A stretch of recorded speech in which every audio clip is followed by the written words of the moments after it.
Sino bang hindi makakamiss sa crinkles? Bahagi na ng pagkabata po natin yan. Kaya gumawa po tayo ng keto na crinkles. Ako lang ba'y nakakamiss? Pa-comment naman dyan kung namimiss mo na po. Ito yung mga ingredients po natin na gagamitin.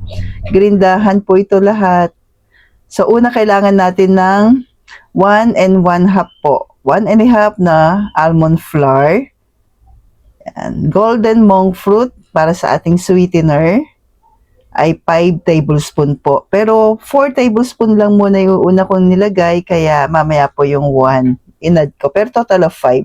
1/4 cup po na unsweetened cocoa. Baking powder ay 1 teaspoon. Konting asin. Then mix natin lahat ng ating mga dry ingredients po.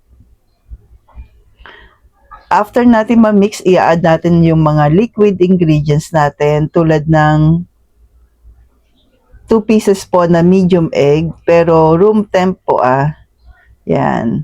Pero yan po yung 1 tablespoon na hinabol ko po. Kasama na po yan sa 5 tablespoon. Then add na natin yung ating yung egg po. Yan. Medium egg po yung nilagay ko dito at room temp.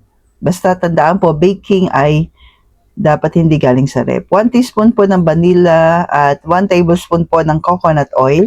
Ito po all around syrup ng grindahan po ay 1/4 cup. Pag sinabi all around, pwedeng pang bake, pwede rin po sa mga drinks natin. So yan. 1/4 cup po. Then mix lang po natin. After natin ma-mix, ilalagay muna natin sa ref. Pagka sa sa pinaka-rep natin mga 1 hour, pero kung gusto niyo mabilis, pwede na ma-freezer na mga 20 minutes. Yan, kayo na pong bahala. Basta kailangan ma-fridge muna natin siya ng at least 1 hour. Then nilagay ko na po sa ating parchment paper, pero yung powdered na sweetener ay mamaya na lang after maluto. Yan po.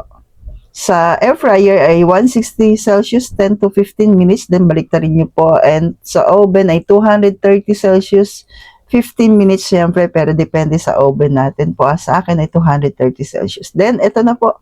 After maluto, tsaka natin lagyan po ng at least powder na sweetener. Pure allulose pwede po. Ginamit ko po ay stevia powder.